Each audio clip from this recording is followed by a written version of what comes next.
Bonjour, je fais cette petite vidéo pour vous montrer comment installer un plugin que j'ai découvert qui s'appelle Booking System Pro, qui est un plugin WordPress donc, et qui permet en fait de faire des réservations en ligne. Et donc voilà, je vais vous montrer comment ça fonctionne. J'ai donc bien entendu d'abord installé l'extension en allant dans Extension Ajouter, ou ici en haut. J'ai télécharger le plugin et je l'ai activé. Donc voilà, une fois le plugin activé, on a dans le menu de gauche deux entrées. Ici, Booking System Pro Custom Post, avec de la même manière qu'on a les articles ici, euh, tous les articles ajoutés catégorie mots-clés, et donc c'est le cas ici aussi. Ensuite, et c'est surtout ici que nous allons travailler pour l'instant, nous avons toute la configuration à installer ici.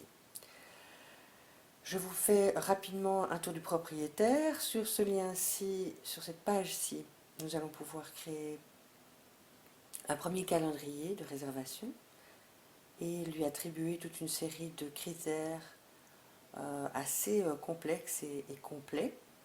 Ce sera en cliquant sur plus ici. Nous y reviendrons plus tard. Ensuite, il y a en cliquant sur réservation ici en bas. C'est ici que lorsque vous allez faire le back-office et le suivi de toutes vos réservations, c'est ici que vous allez cliquer pour pouvoir en fait sélectionner le calendrier concerné et voir alors tout ce qui est prévu en termes de réservation. Ensuite, vous avez Booking Forms ici. Vous allez créer en fait un formulaire de réservation avec les questions qui vous intéressent. Donc ça va vraiment être très personnalisé. Et puis, vous avez ici un onglet qui va vous permettre de traduire le plugin.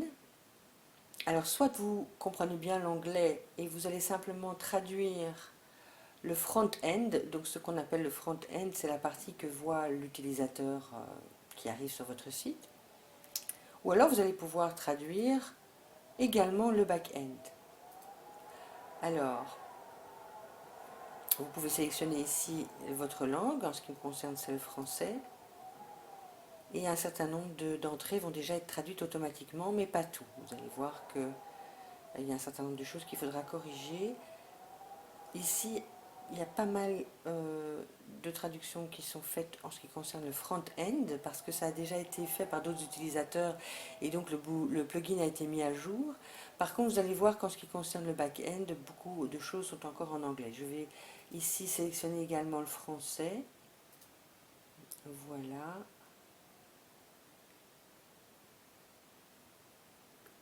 Et les données se mettent à jour. Voilà.